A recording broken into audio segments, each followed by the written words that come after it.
Shalom. Haleluya. Saudara, Yesus berkata, Dia datang tidak untuk menghakimi, tetapi untuk menyelamatkan. Amin. Sebab penghakiman itu sesudah kita mati akan tunggu waktu penghakiman. Tetapi selagi kita masih di dunia pun, firman yang menjadi hakim buat kita. Jika kita sudah mendengar dan sudah mengetahui kebenaran, tapi kita tetap melanggar, maka tidak ada lagi dosa, tidak ada lagi penghapus dosa. Jadi saya percaya kalau saudara hadir di sini untuk mendengar berita keselamatan, sebab tujuan Yesus hanya untuk menyelamatkan saudara, ya, bukan untuk menyenangkan, tapi menyelamatkan. Amin. Amin. Ada satu hal yang akan menghambat keselamatan itu, yaitu dosa. Yesaya 59 berkata, dosa penghambat keselamatan. Saudara mau selamat tapi tetap berbuat dosa, tidak mungkin selamat. Karena keselamatan itu saudara bisa sekarang, bisa besok, bisa saat. Tiba-tiba saudara tiba di Yerusalem baru kan, atau sebaliknya. Jadi jangan pernah menganggap itu masih ribuan tahun depan, masih menganggap berapa ratus tahun depan. Yesus sudah lebih dulu mengingatkan kita untuk selalu berjaga-jaga. Maka jadilah jemaat yang bijaksana, yang selalu siap sedia. Karena Matius 24 atau 25 itu ya, hanya yang siap sedia yang akan masuk. Dengan kata lain yang tidak sedia, tidak siap, tidak mungkin masuk. Begitu artinya ya. Kita akan melihat satu kebenaran tentang dosa dalam Yosua 7. Dosa yang tersembunyi. Ada dosa yang tidak tersembunyi, yang kelihatan ya. Tapi dosa yang tersembunyi. Jika ada dosa yang tersembunyi, saudara tidak mungkin selamat. Maka saat kita masih hidup bergereja, kita akan dengar supaya kita semua selamat. Amin. Yosua 7 ini berbicara tentang dosa dan hukuman akan. Saudara perhatikan saja, saya akan bacakan buat kita semua dan fokuslah kepada firman Tuhan. Jangan saya sedang membaca, pikiran saudara kemana-mana, ya. Itu cara iblis mencuri pikiran sehingga kau tidak fokus. Padahal firman itu yang kau butuhkan dalam nama Yesus. Tetapi orang Israel berubah setia dengan mengambil barang-barang yang dikhususkan itu karena akan bin karmi dan seterusnya yang panjang namanya. Mengambil sesuatu dari barang-barang yang dikhususkan itu, lalu bangkitlah murka Tuhan terhadap orang Israel. Kedua, Yosua menyuruh orang dari Yeriko ke Ai yang letaknya dekat Bet Aven di sebelah timur Betel dan berkata kepada mereka demikian, pergilah ke sana, intailah negeri itu. Maka pergilah orang-orang itu ke sana dan mengintai kota Ai. Kemudian kembalilah mereka kepada Yosua dan berkata kepadanya, tidak usah seluruh bangsa itu pergi, biarlah hanya kira-kira 2 atau 3.000 orang pergi untuk menggempur Ai itu. Janganlah kau susahkan seluruh bangsa itu dengan berjalan ke sana, sebab orang-orang di sana sedikit saja. Maka berangkatlah kira-kira 3.000 orang dari bangsa itu ke sana. Tetapi mereka melarikan diri di depan orang-orang Ai, sebab orang-orang Ai menewaskan kira-kira 36 orang dari mereka. Orang-orang Israel itu dikejar dari pintu depan gerbang kota itu sampai ke Sebarim dan dipukul kalah di lereng. Lalu tawarlah hati bangsa itu amat sangat. Yosua pun mengoyakkan jubahnya dan sujudlah dia dengan mukanya sampai ke tanah di depan tabut Allah, tabut Tuhan hingga petang. Sama dengan kepala orang Israel sambil menaburkan debu di atas kepala. Berkatalah Yosua, Tuhanku Allah, mengapa engkau menyuruh bangsa ini menyeberangi sungai Yordan supaya kami diserahkan kepada orang Amori untuk dibinasakan? Lebih baik kalau kami putuskan tadinya untuk tinggal di seberang sungai Yordan itu. Oh Tuhan, apakah yang akan kukatakan setelah orang Israel lari membelakangi musuh? Apabila hal itu terdengar oleh orang Kanaan, seluruh penduduk negeri ini, maka mereka akan menghukum kami, melenyapkan nama kami dari bumi ini. Dan apakah yang akan kau lakukan untuk memulihkan namamu yang besar itu? 10.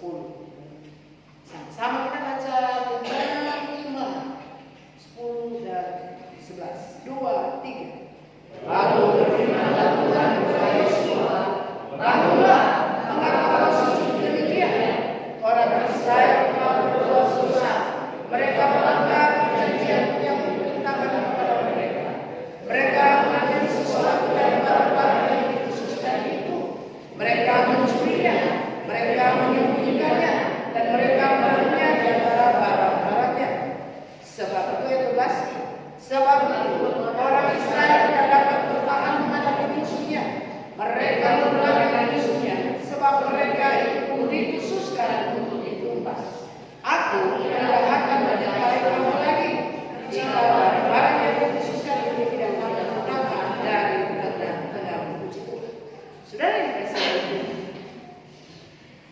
Yosua memimpin bangsa Israel. Itu orang baru lihat dalam Yosua mengalami kemenangan yang luar biasa. Ya, mereka menghancurkan tembok Yeriko. Tetapi tidak berapa lama kemudian mereka dibiarkan Tuhan kalah. Mujizat yang kita alami mungkin tahun lalu, mujizat yang kita alami mungkin bulan depan tidak menjamin langkah hidup kita sekarang jika kita tidak mentaati firman Tuhan.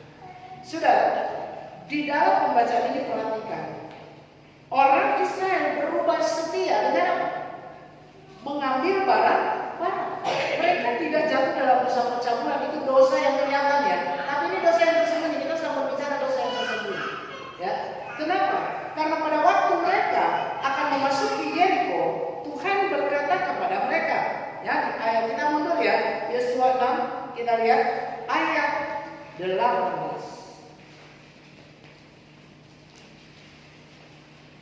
Tetapi kamu ini, jagalah dirimu terhadap barang-barang yang dikhususkan untuk dimusnahkan, supaya jangan kamu mengambil sesuatu dari barang-barang yang dikhususkan itu setelah mengkhususkannya, dan dengan demikian membawa kemusnahan atas perkemahan orang Israel dan mencelakakanmu.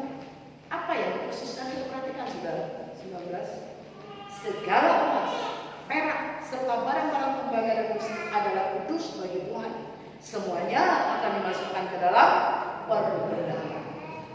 Tetapi saudara, ketika barang-barang yang dikhususkan untuk Tuhan dibawa oleh bangsa Israel, ada satu orang yang tergiur untuk mengambilnya.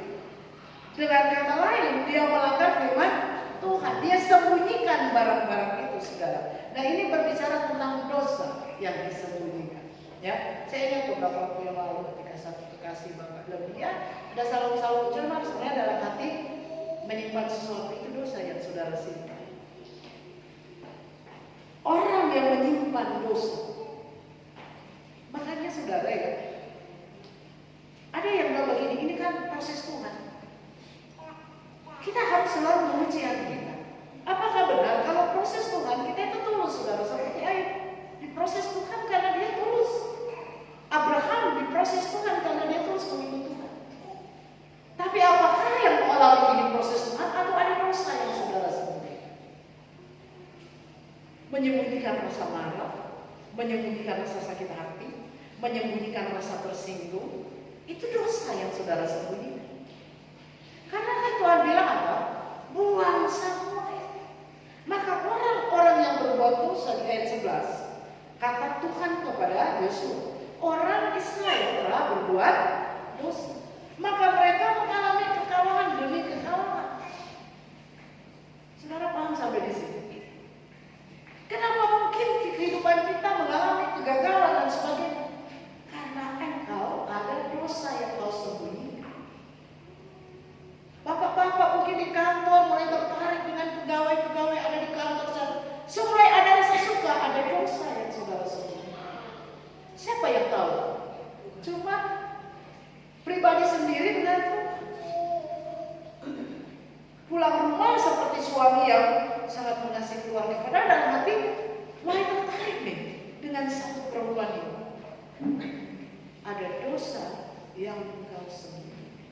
Ya. Dan orang yang sudah berbuat dosa, saya perhatikan. Kenapa saya katakan dosa itu dosa yang tersembunyi di ayat 11? Tuhan berkata kepada Yosua, karena orang Israel telah berbuat dosa. Mereka melanggar perjanjianku yang kuperintahkan kepada mereka. Mereka mengambil sesuatu dari barang-barang yang dikhususkan itu. Mereka apa? Mencurinya. Mereka apa? Menyembunyikan. Jadi dosa yang disembunyikan. Ya. Ayat 12, akibat dari dosa yang disembunyikan, dosa kecil-kecil saudara ya. Sebab itu orang Israel tidak dapat bertahan menghadapi musuhnya. Mereka membelakangi musuhnya sebab mereka itu pun dikhususkan begitu pas. Ingat, aku tidak akan menyertai kamu lagi jika barang-barang yang dikhususkan itu tidak kamu gunakan dari tengah-tengah. Apa artinya? Saudara, dengan tegas Tuhan berkata, orang yang menyembunyikan dosa, ada dosa yang disembunyikan, itu tidak akan dapat bertahan menghadapi musuhnya. Musuh siapa saudara? Musuh kepahitan, musuh kemarahan, musuh akar pahit, musuh tersebut dengan keadaan. Ini musuh-musuh loh saudara. Engkau tidak akan mampu bertahan. Engkau akan jatuh. Oh saudara Tuhan, so boleh itu engkau tidak mungkin bertahan. Itu tandanya engkau tidak hidup dalam kebenaran. Ada dosa yang terusik. Kita tersinggung dengan sikap ini. Kita marah dengan perbuatan orang ini. Kita sakit hati, ini dosa. Kita tidak mungkin mampu bertahan. Ketika kita disakiti, kita tidak akan mungkin bertahan. Kita akan jatuh, kita akan melawan jahat dengan jahat. Ini maksudnya. Dan saudara dengar baik, Tuhan tidak akan menyertai kita lagi. Tuhan tidak janji kita hidup senang. Tuhan tidak janji kita tidak ada masalah. Tetapi janji Tuhan adalah penyertaannya. Setiap langkah kakimu disertai Tuhan. Amin. Saudara, contoh ya, beberapa waktu lalu kan terjadi banyak bencana alam, angin dan sebagainya, ribut hujan, banyak yang korban di jalan. Kalau ada saudara itu yang selalu di jalan boleh selamat sampai hari ini, siapa yang menentukan? Amin. Dan kita nggak mau taat kepada mereka. Saya tidak berbicara dosa yang kelihatan, saudara. Orang kalau dosa kelihatan. Orang bicara kasar, bicara cabul, bagus hidup porno, itu dosa yang kita lihat. Tapi dosa yang ada di dalam jiwa kita menjadi tamak, kita menjadi serakah. Ya, itu sebabnya mereka mencuri barang yang Tuhan perintahkan dikuduskan untuk Tuhan. Dan barang yang dikuduskan bukan barang yang tidak ada harga, emas, perak, barang yang berharga yang paling disukai oleh manusia. Tuhan kok mengerti kita butuh. Tuhan kok mengerti orang perlu. Mau kasih Tuhan punya orang yang butuh ini. Anda sedang mencuri apa yang dikhususkan untuk Tuhan. Maka saudara tidak mungkin bertahan menghadapi musuh saudara. Saudara diolok, tidak diolok pun saudara akan tersinggung. Nggak ditegur pun saudara tersinggung. Inilah orang-orang yang tidak mampu bertahan menghadapi musuh.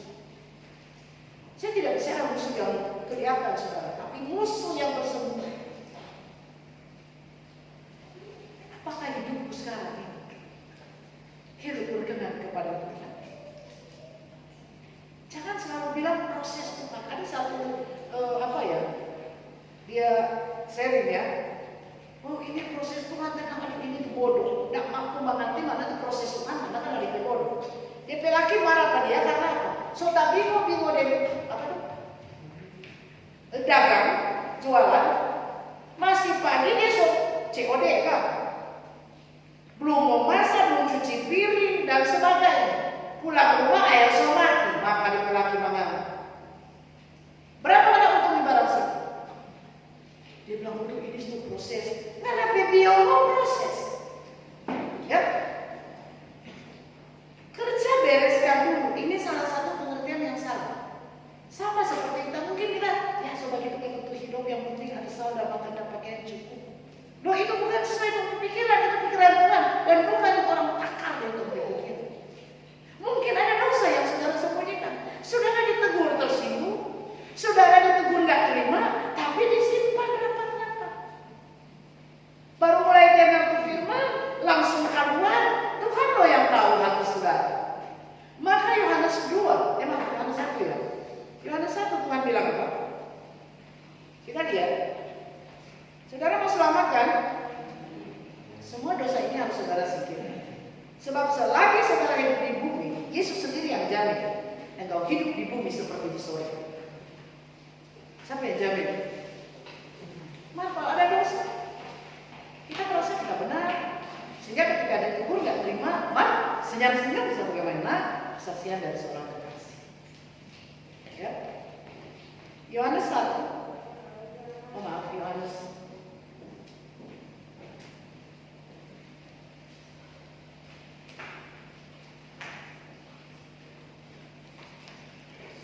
ayat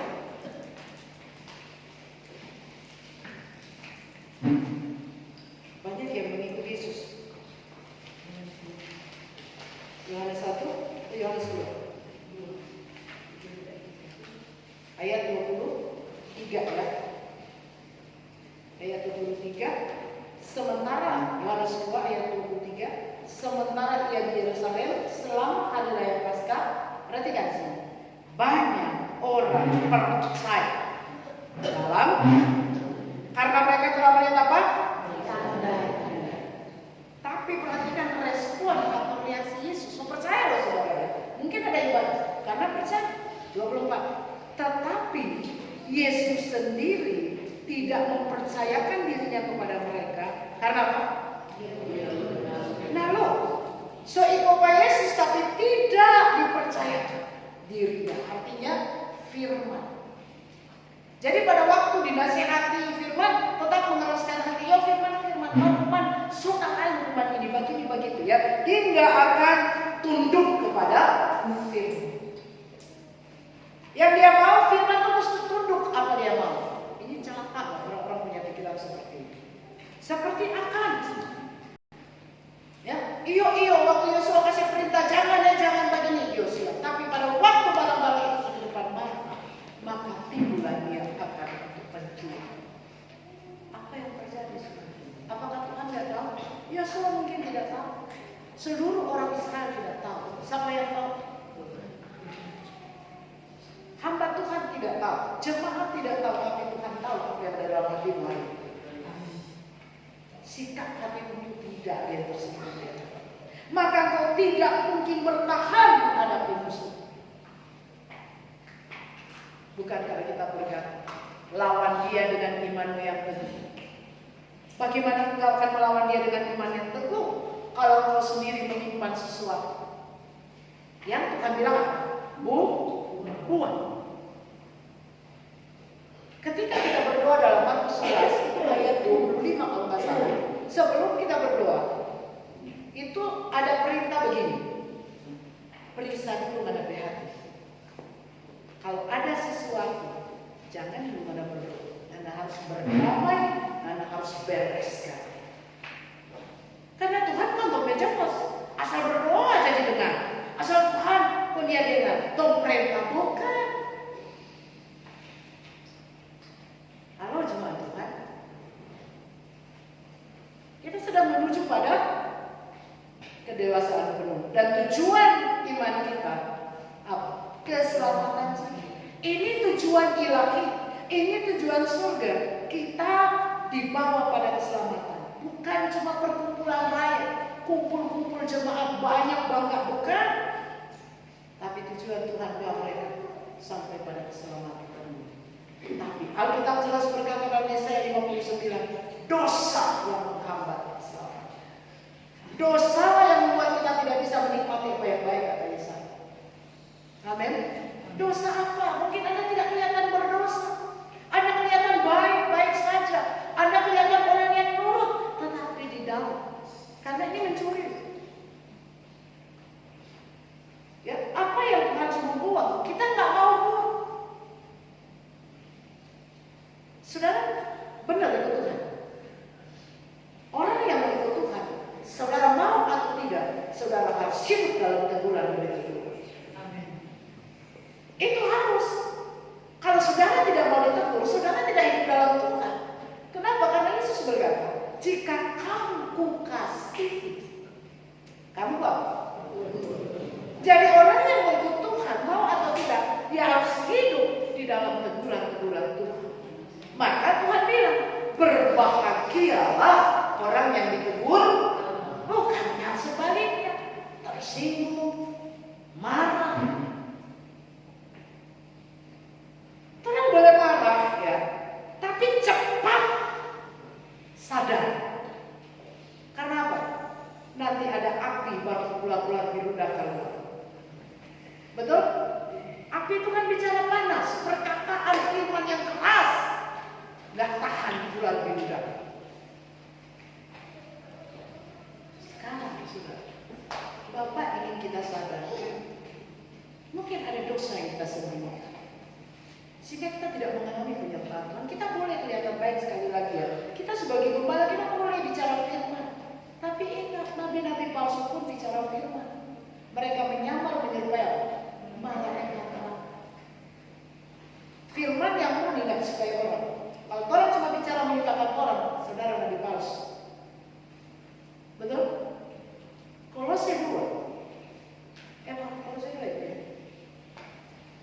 Jangan kita ditawan oleh ajaran-ajaran turun-temurun, yaitu ajaran palsu. Itu ajaran turun-temurun kan? Kalau ada duka nih, yang mati nggak pernah masuk gereja, serta mati yang almarhum misalnya nih ya, hari Minggu seluruh keluarga harus masuk gereja. Pakai ikan pula, itu ajaran turun-temurun. Dan Alkitab berkata dalam Kolose itu ajaran, ini firman saudara. Dan banyak sekali orang mengaku begitu Tuhan tidak mampu menolak ajaran ini. Ya, mereka lebih melukakan manusia daripada demar, daripada keluarga marah. Biar Tuhan marah. Saudara, ini nggak main-main. Mereka baru mengalami mujizat luar biasa. Seluruh bangsa mendengar bangsa Israel hebat, tembok Yeriko runtuh. Tapi toh mereka mengalami kegagalan. Berapa banyak yang mati? Jadi mujizat tidak menentukan siapa kau di hadapan Tuhan. Karena orang-orang yang mengikut Tuhan itu harus tetap ada di dalam firman. Dalam Kolose kita lihat. Jadi bukan sekarang ada dalam firman, besok hilang. Kolose 2.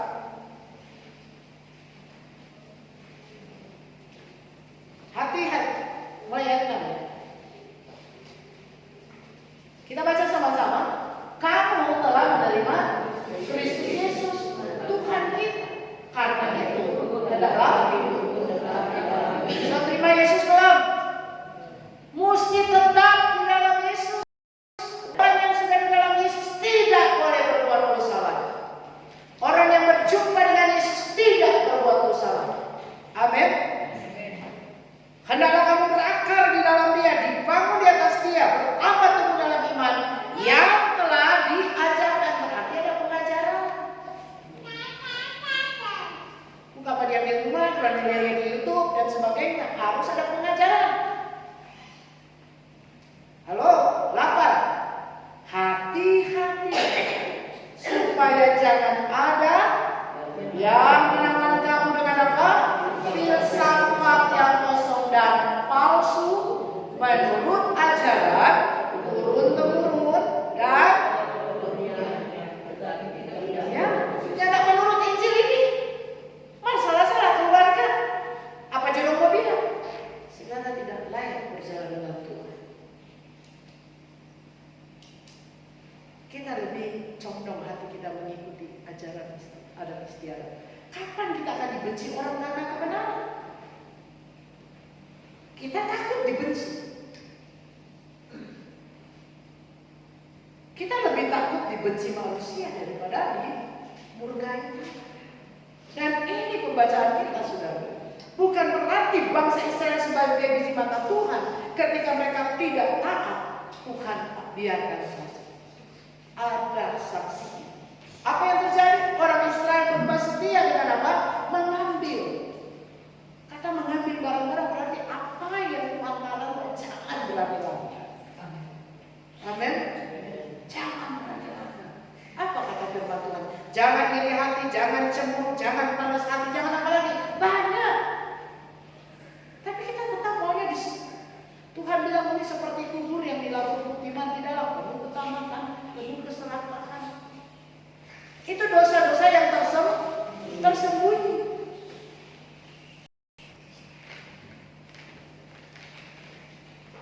Apa yang terjadi, saudara?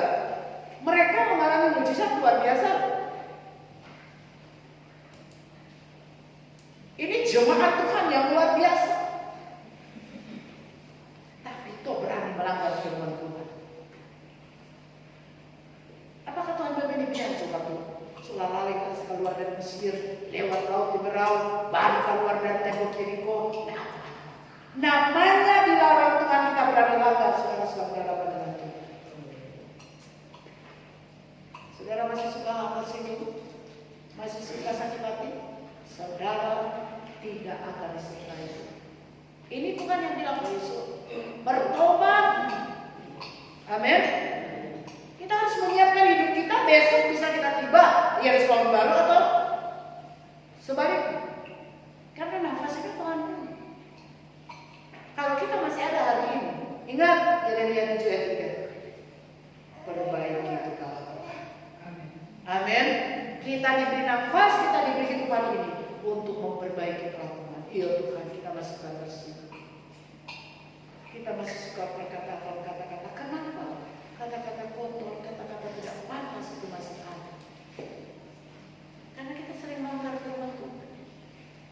Maka saudara tidak akan mampu bertahan menghadapi musuh. Ini dosa-dosa yang tersembunyi saudara. Dalam firman Tuhan, rubah-rubah kecil itu merusak kebun anggur. Itu bicara dosa kecil. Tapi dia akan merusakkan kita sebagai baik Allah. Jangan meremehkan dosa saudara. Disembunyikan bagaimanapun. Tuhan tahu. Ya, Yosua datang kepada Tuhan, "Siapa bagimu Tuhan? Siapa dia mengalami bagimu? Siapa dong bagimu?" Maka Tuhan jawab, "Karena ada yang dia curi.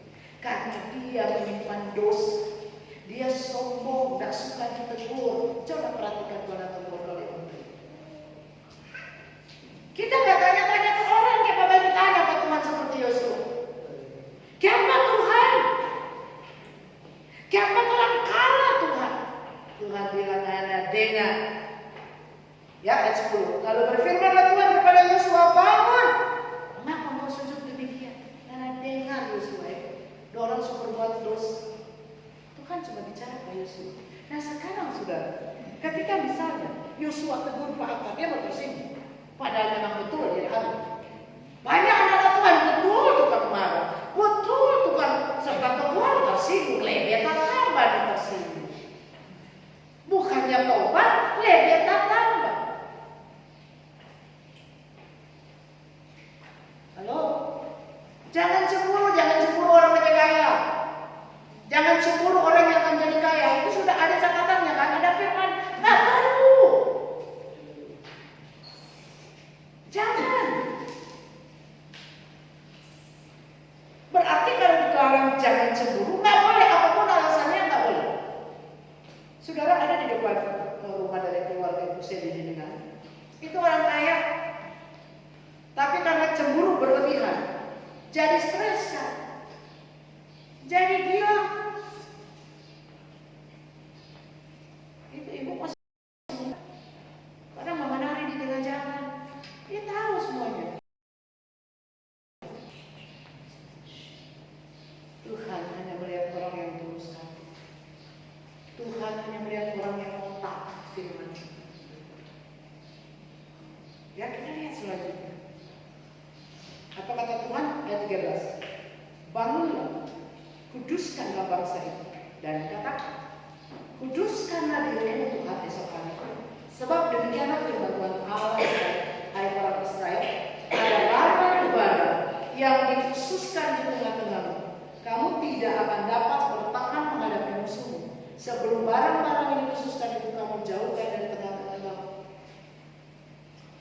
Jika kita tidak keluar dari dosa itu, saudara, jangan harap saudara mampu bertahan menghadapi musuh.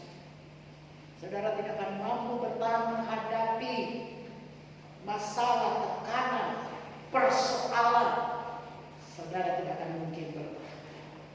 Banyak rumah tangga tidak bertahan. Saudara cocok cerai, mereka tidak mampu bertahan menghadapi musuh. Itu kan musuh-musuh kita. Soal keuangan kita nggak mampu bertahan, maka kita mengambil jalan pintas, menghalalkan segala cara, kita nggak mampu bertahan dengan musuh. Ketika kita mendengar olokan, mendengar urut cerita-cerita begini, kita nggak mampu bertahan, kita akan pakai cara kita. Apa dia?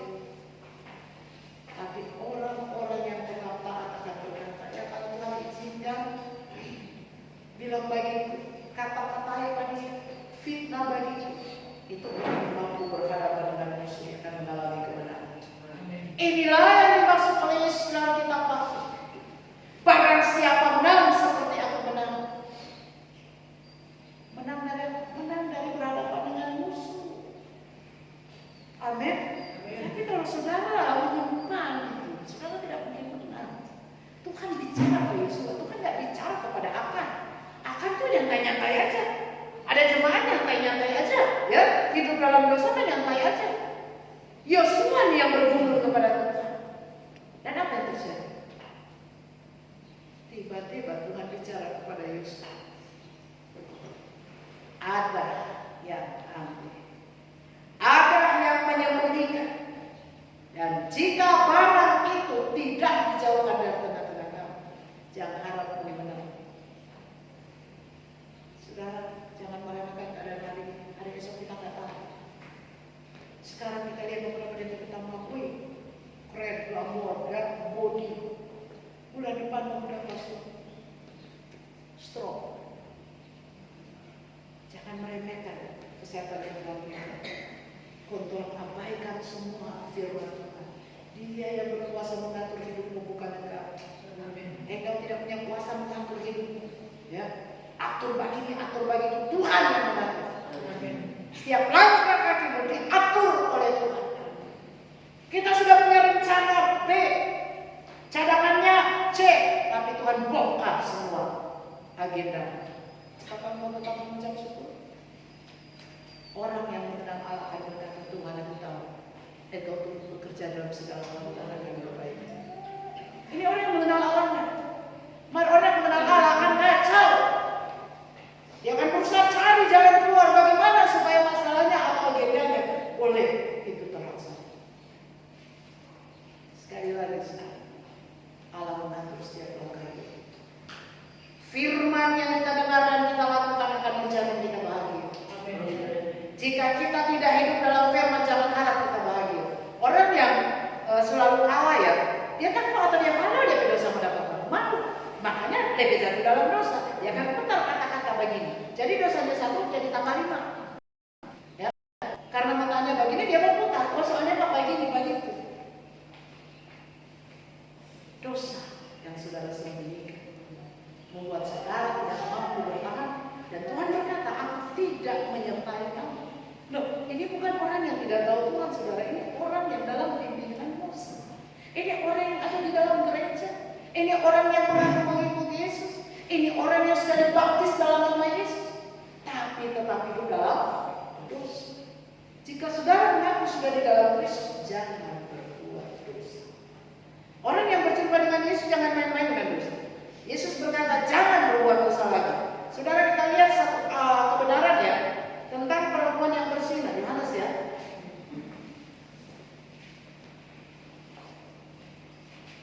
Yohanes 8. Yohanes 8. Ada itu. Yohanes 8.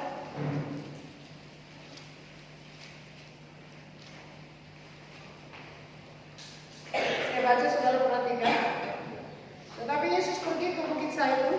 Pagi-pagi benar ia berada lagi di bait Allah. Dan seluruh rakyat datang kepadanya. Ia duduk dan mengajar mereka.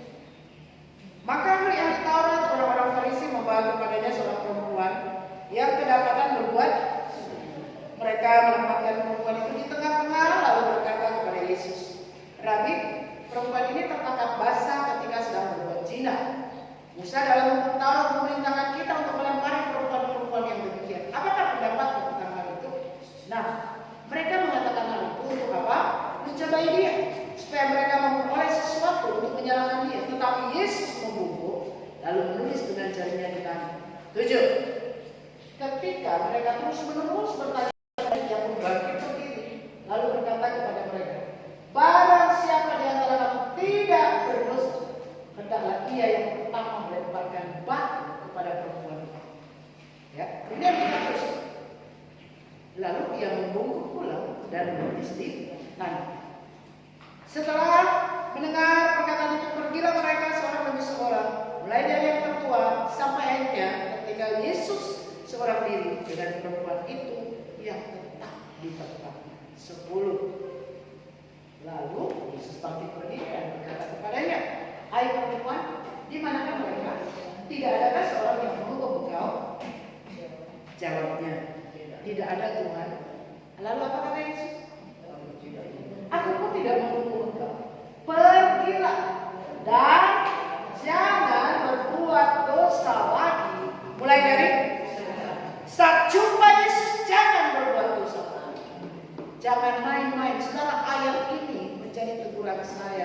ketika kita mengambil langkah untuk bertobat.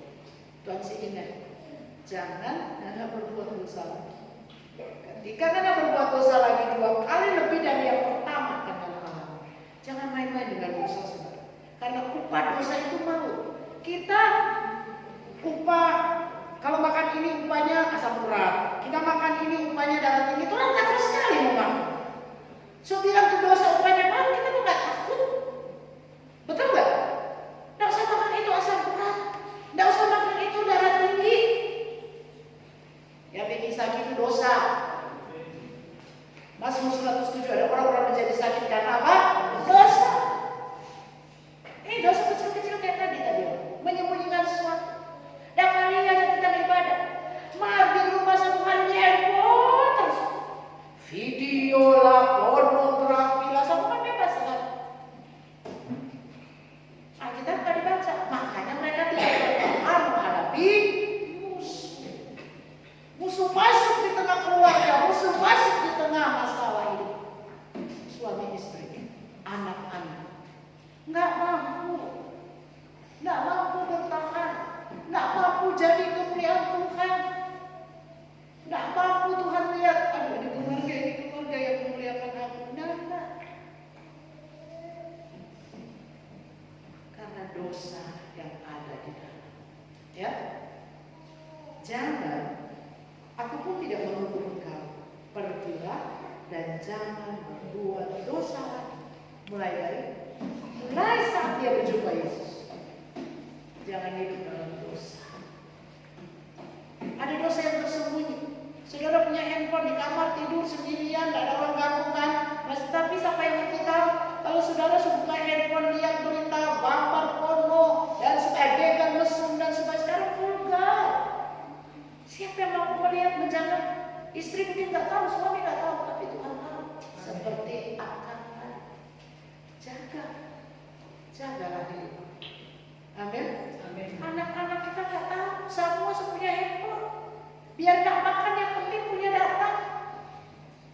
Beras 10.000, 1 liter evaporated, data evaporated. Dosa nggak? Ya dosa. Ada Tuhan bilang orang yang boros kurang bebal, tidak mampu menghargai berkat. Setelah susah baru bersyukur kepada Tuhan. Sedangkan di sini bisa banget.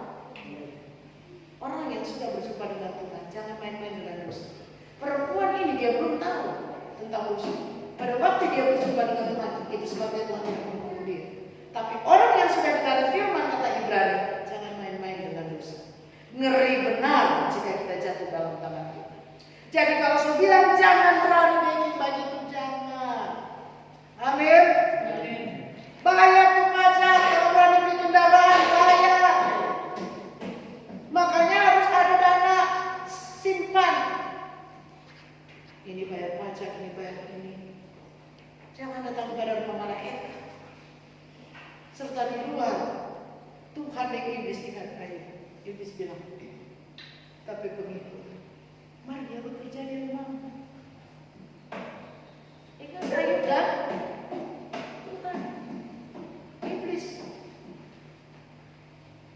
Kalau Tuhan sudah bilang, Tuhan itu baik, Tuhan Yesus baik, sungguh amat baik. Tuhan bilang, iblis tahu kita baik. Dia tak kagum dengan apa perkataan. Ya, yang Tuhan kagum terhadap perbuatan.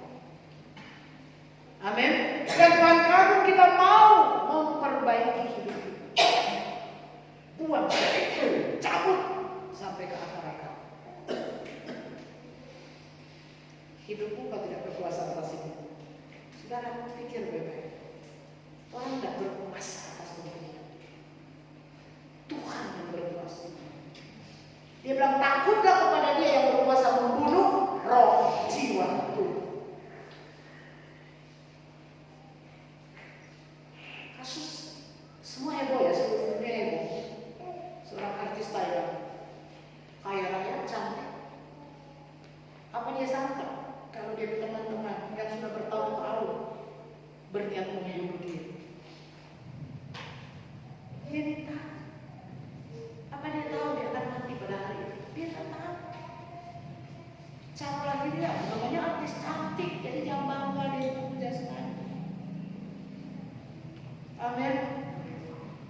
Jaga di hati, bukan jaga mulut. Jaga hati dan pikiran supaya hati dan pikiran kita sama seperti pikiran dan hati yang ada dalam Yesus. Kalau cuma Tuhan, kita nggak mungkin bertahan, kita nggak mungkin kuat, kita akan mengabaikan dosa, peringatan-peringatan kita abaikan. Berulang-ulang peringatan datang, tetapkan juga yang penting di gereja. Ingat, saudara sedang menimbun murka Allah. Saya cuma menyampaikan, bukan saya menyampaikan. Saudara suka atau tidak suka, saya harus menyampaikan. Karena perhatikan saudara, kita berhadapan dengan manusia yang tidak kelihatan ya. Dalam Yohanes 7 kita lihat ya. Yohanes 7, Yesus berkata apa? Yohanes 7 ayat 7.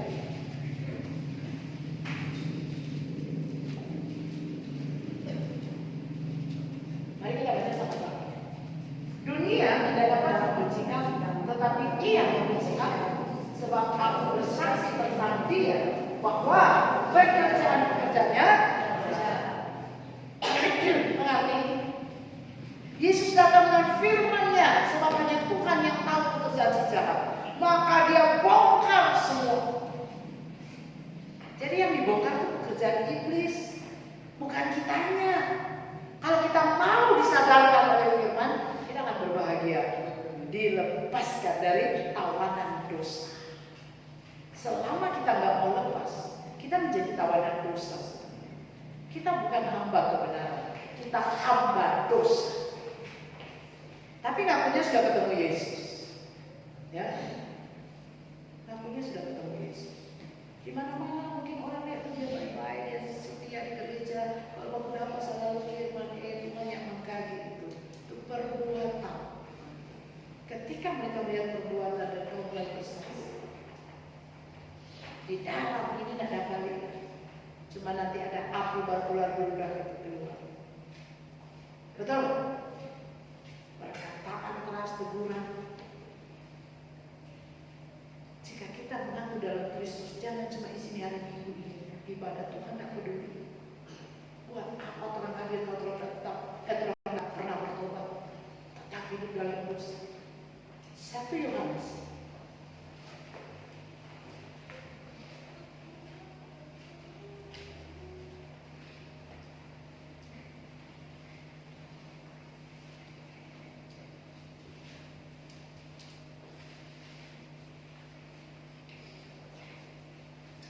ayat 1 ayat 9.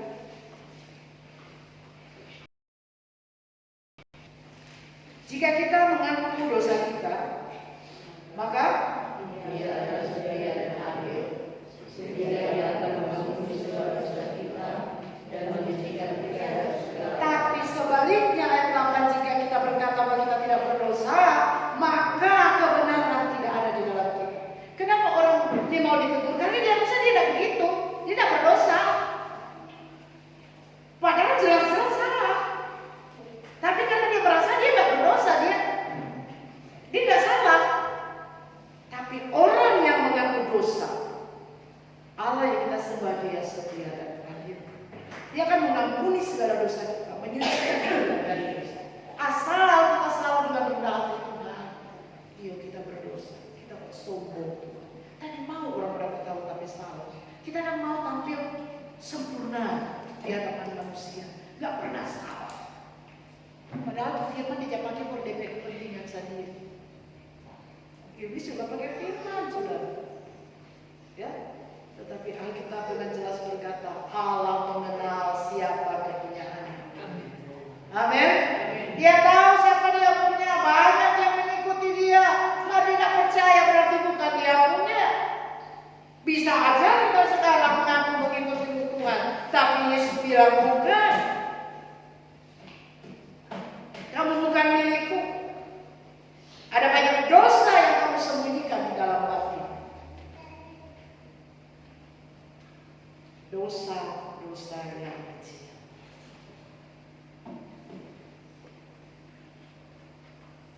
Ada satu pertemuan. Bos bilang begini. Kenapa satu lah? Bos begini. Kira kita jaga cuma bersama.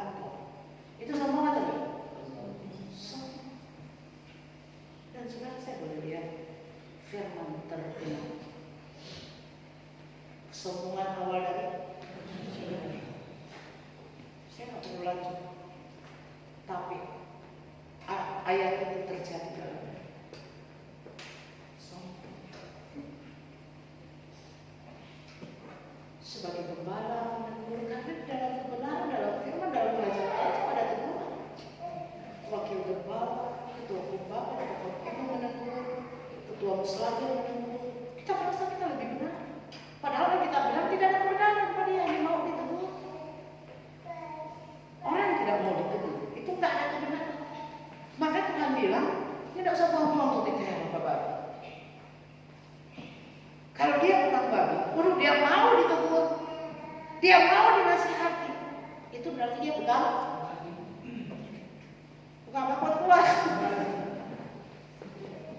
Loh, siapa yang bilang? Ini adalah sebuah mutiara, firman ini mutiara loh. Ini bukan kata-kata biasa. Kadang kita cuma 1-2 juta kita melanggar firman Tuhan. Baca di pasal 1-2 juta.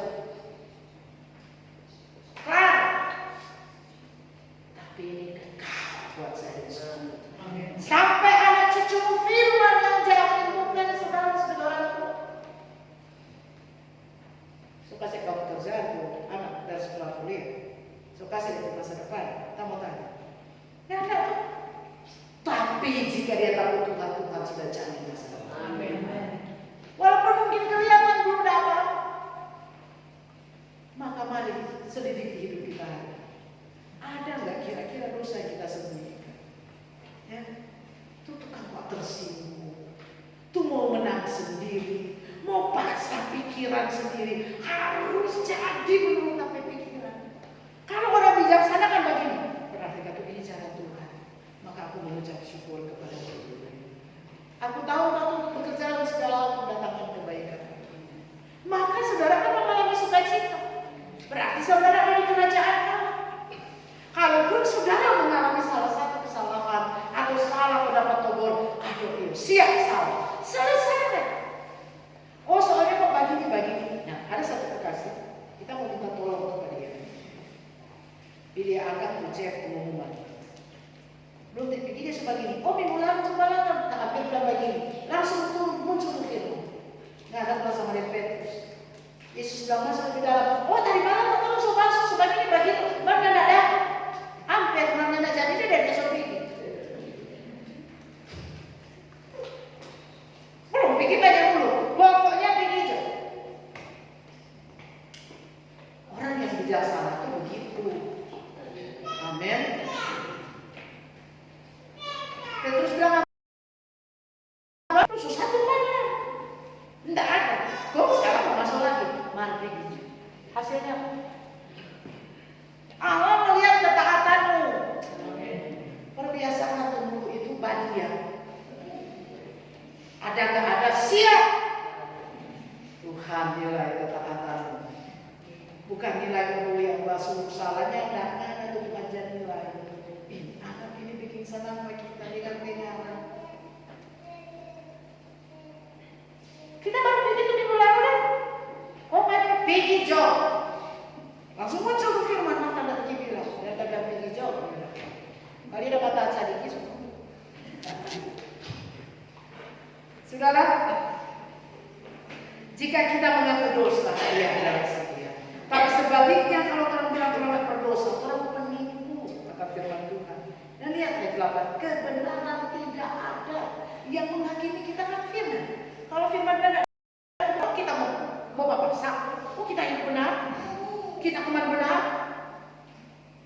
Itu orang-orang yang mendirikan tembok dalam dirinya sendiri. Orang yang percaya pikirannya sendiri. Orang yang percaya kata-katanya sendiri. Mazmur 49. Masih ada waktu orang mau bertobat. Amin.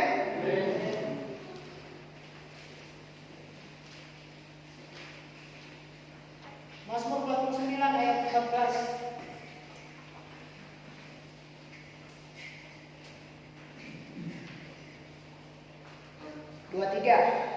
Inilah jalannya orang-orang yang percaya kepada dirinya sendiri.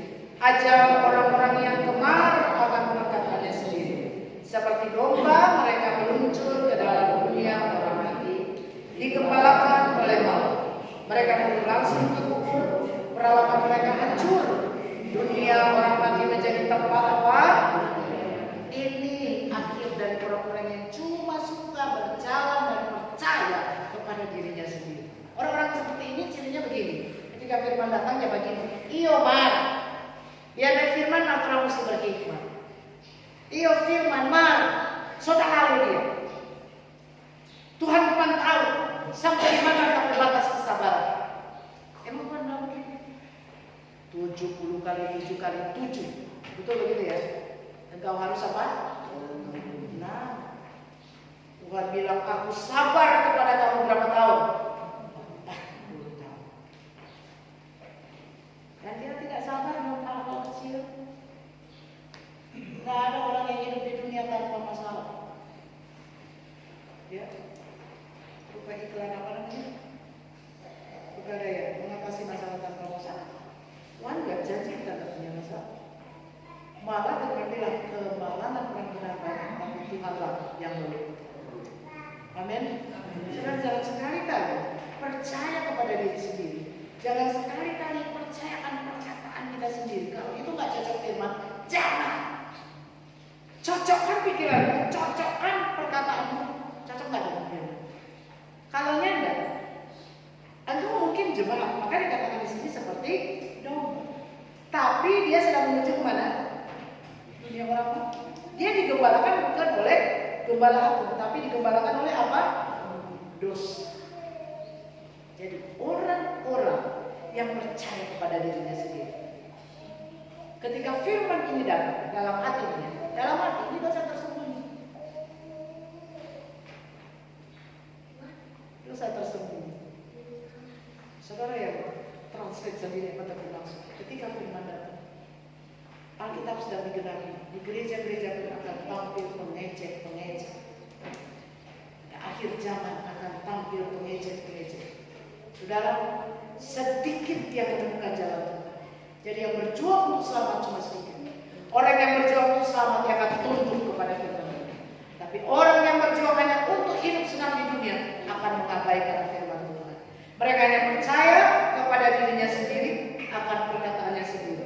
Saya cuma mau peringatkan, jangan berbuat dosa. Orang yang sudah hidup dalam Kristus tidak berbuat dosa lagi karena benih ilahi ada di dalam hati. Amin. Jadi lewat firman ini mari kita mulai selidiki hidup kita. Jangan begini ya, ini proses begini memang begini. Jangan. Mungkin tapi sifat ini dia istri toko tak terima. Padahal masih salah, jelas-jelas salah. Karena gengsi ya bapak-bapak. Serta dulu itu akan di istri mau. Maka tetap mewakili gengsi itu sombong dosa yang tersembunyi. Allah menentang orang sombong.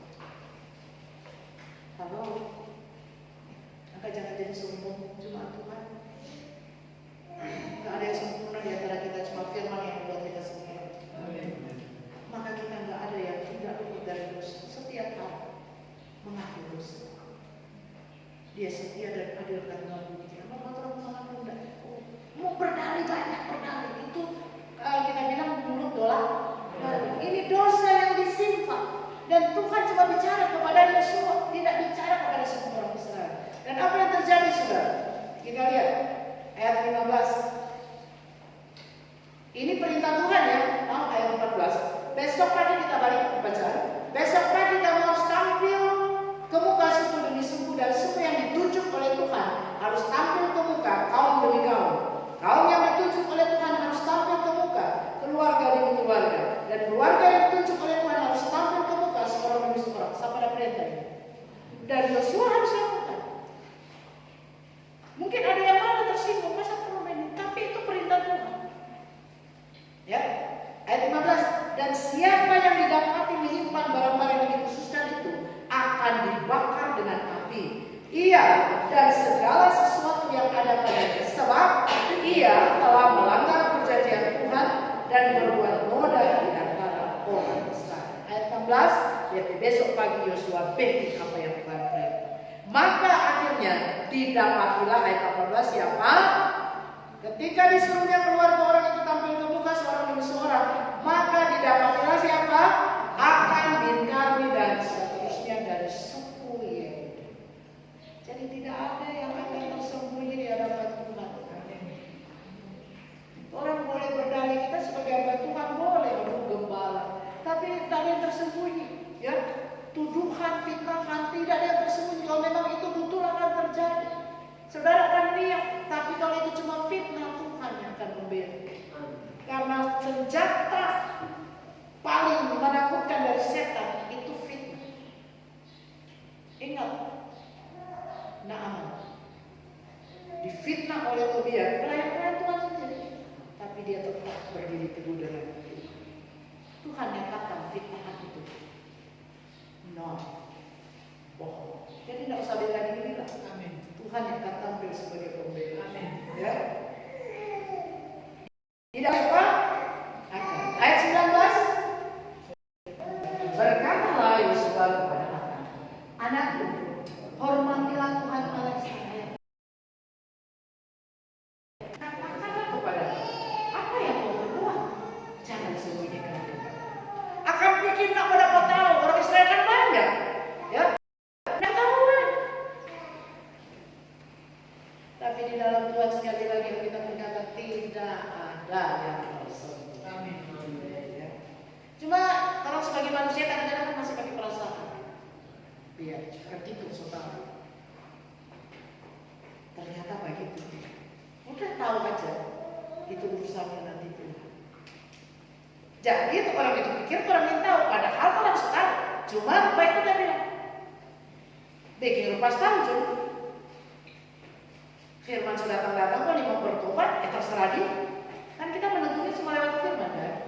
Amin. Kalau Tuhan bilang tegur secara empat mata, tapi kalau nanya enggak. Ya. Berkatalah Yosua ayat 19 dan seterusnya ayat 20.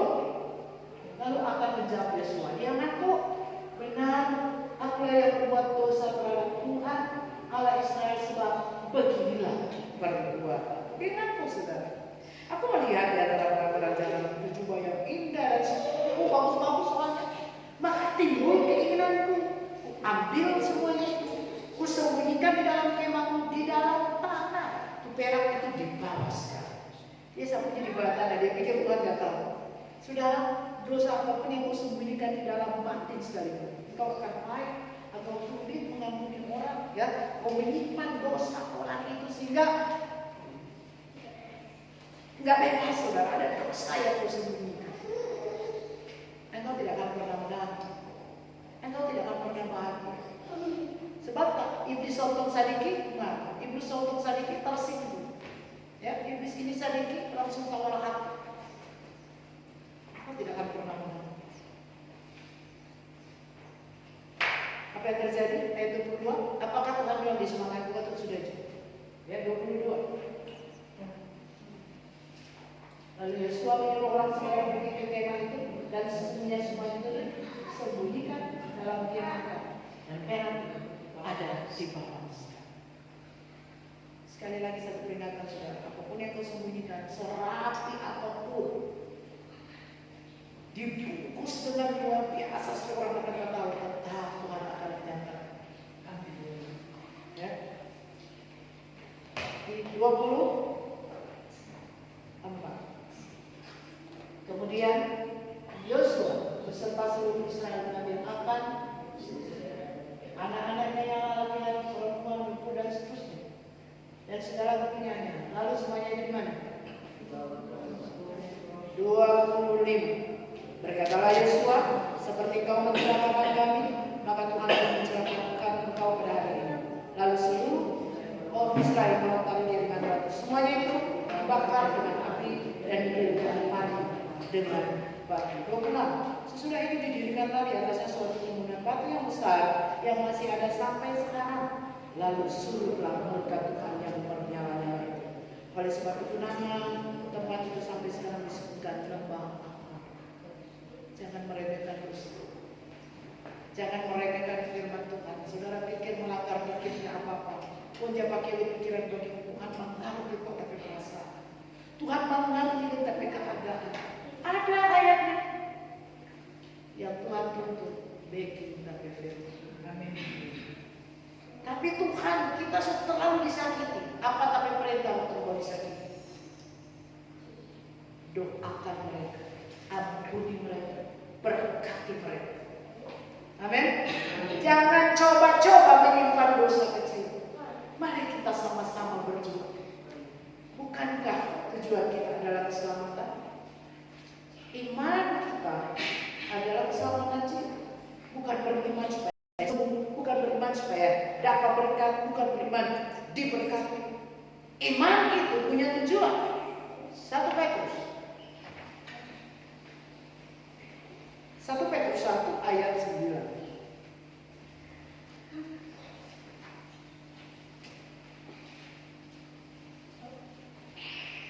Karena kamu telah mencapai tujuan imanmu yaitu apa? Saudara, tujuan iman apa? Keselamatan?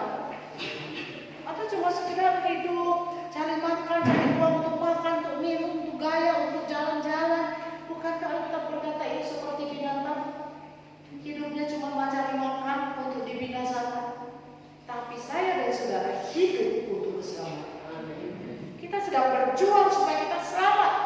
Orang bagian ini keselamatan bisa berjuang Yesus kasih kata siapa? Kerjakan dengan takut dan gemetar. Apa itu? Coba saya terus deh. Kerjakan keselamatan. Mesti kerjakan, bukan yang untuk Yesus selamat. Bukan artinya kerjakan firman yang berkuasa menyelamatkan. Jadi kalau firman bilang buang semua ini, buang ini, ya buang. Jangan menginginkan. Amin. Jangan inginkan harta dunia, inginkan harta surga.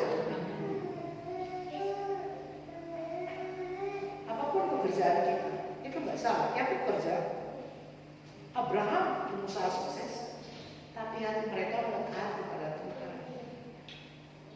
Ketika ada larangan, ada perintah, mereka taat.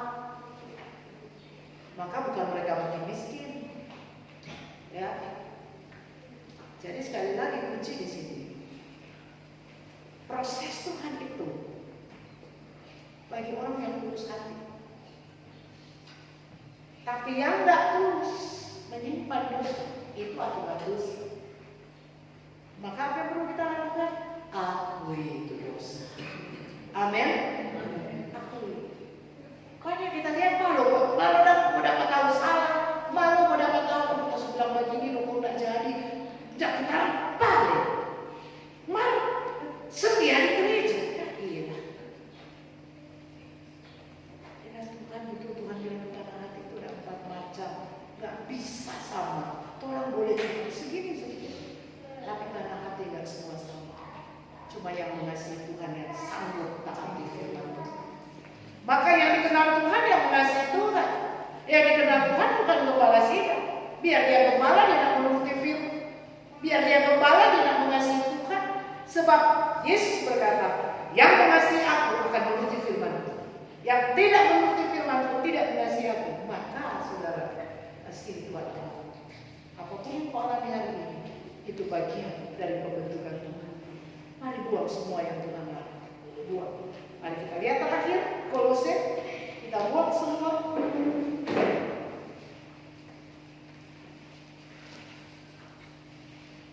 Manusia baru ya. Kolose 3.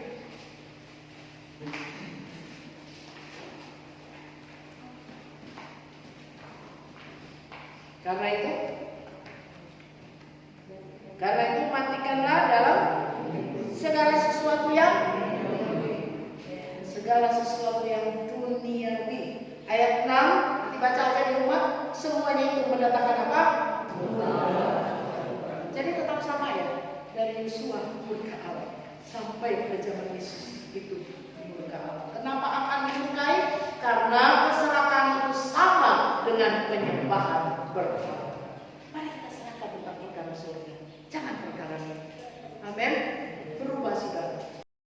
Pada Yosua, kalau kita buang dan jauhkan semua itu dari dompet kemah, dari dompet rumah, dari keluarga. tidak akan menyertai mereka. Saudara, mari kita simak baik-baik firman Tuhan. Dosa menghambat keselamatan. Ya, ada dosa yang mungkin kita pikir tidak berdosa, karena kita pikir kita korban. Yang berdosa dia yang bikin kita sakit. Yang berdosa dia yang